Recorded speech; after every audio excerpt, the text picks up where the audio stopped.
Aloha everyone. Today I am going to be speaking with my Kupuna, who is my mother.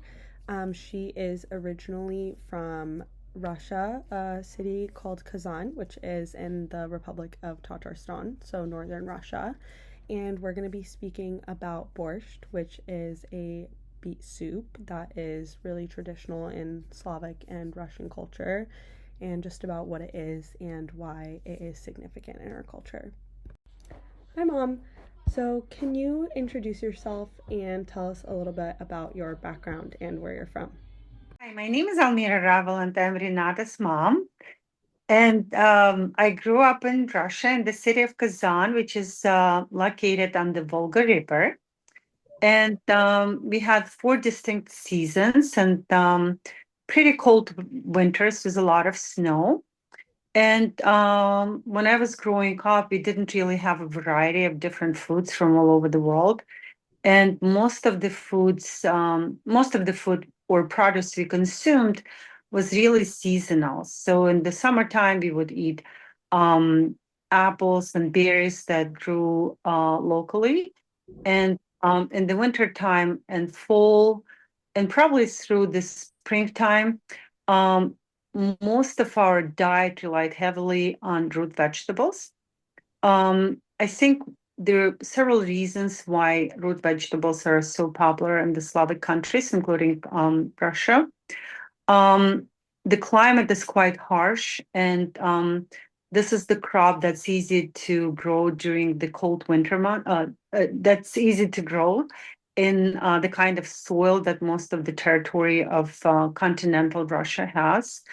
And also, um, root vegetables are easy to store, and most of the produce we got when I was a child was from the farmers markets that are still very popular in Russia. Predominantly, they are located in big cities, and usually they're not only in big cities. I think many people in the villages still grow vegetables. It's a very popular thing to do. Almost anyone I know who lives in Russia has a little garden, sometimes outside of the city where people go to every weekend, and they plant vegetables and fruit and grow and consume that produce. There's a culture of pickling things and making jams. So I feel while when I go back there, there is still a variety. There's definitely a variety of exotic fruits and things from all over the world. Many people still rely heavily on root vegetables. It's just a cultural thing.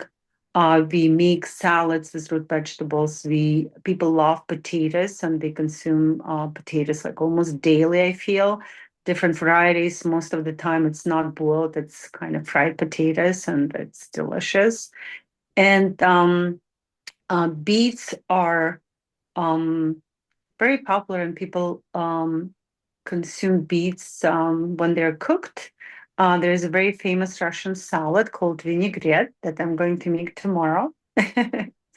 And it's delicious, it's nutritious, and it's also inexpensive because for the majority of people, cost of living is quite high in comparison to the salaries they make.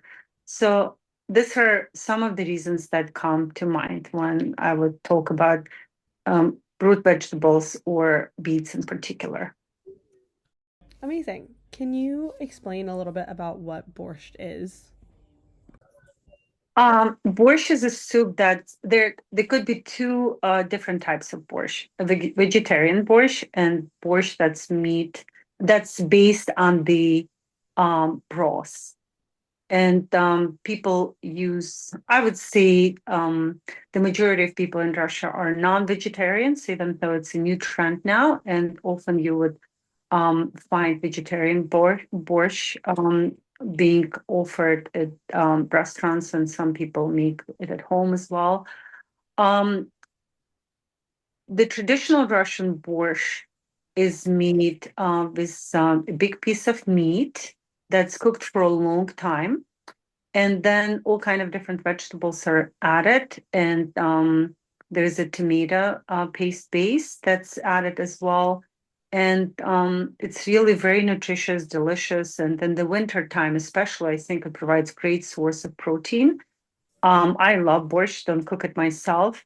If I do, it's a vegetarian version, but anytime I have a chance to eat borscht in Russia, it's one of the most delicious things. And I feel once I eat um, a bowl of borscht, I don't really need anything. It's usually offered it's usually offered with a big piece of meat that's delicious uh, because it has been cooked for a long time and it just absorbs all the flavors of different vegetables. And again, root vegetables are the vegetables used: cabbage, beets, potatoes, carrots, and um, and different spices.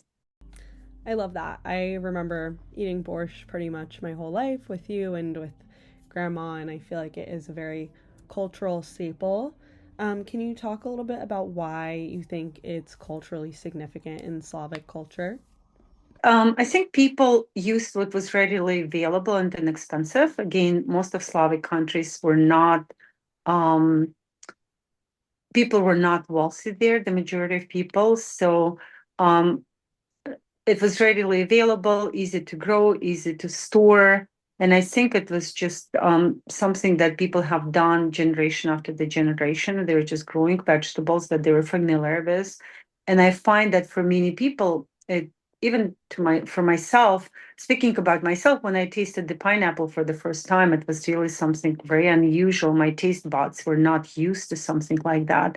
When I eat beets, I find them to be delicious. If I usually try to go for organic beets, I find that they are um, have more flavor, and good beets are usually on the sweeter side, and they're very nutritious. And now we know about so many benefits. We didn't really consume raw beets in Russia. Most of the salads that were made with beets were out of cooked beets. And I find that probably a lot of it was just a habit and something that people have seen their grandparents do, their grandmothers cook, and then moms, and then they also are used to the taste or love what's dishes that are traditionally made out of beets. And now there's so many benefits, and it's kind of a panacea for anything and everything. So I think Perfect. that's one of the main reasons. And as I have mentioned before, easy to grow into store and relatively inexpensive. Thank you so much, Mom. I appreciate you speaking with us about borscht and what it is and why it's significant in our culture.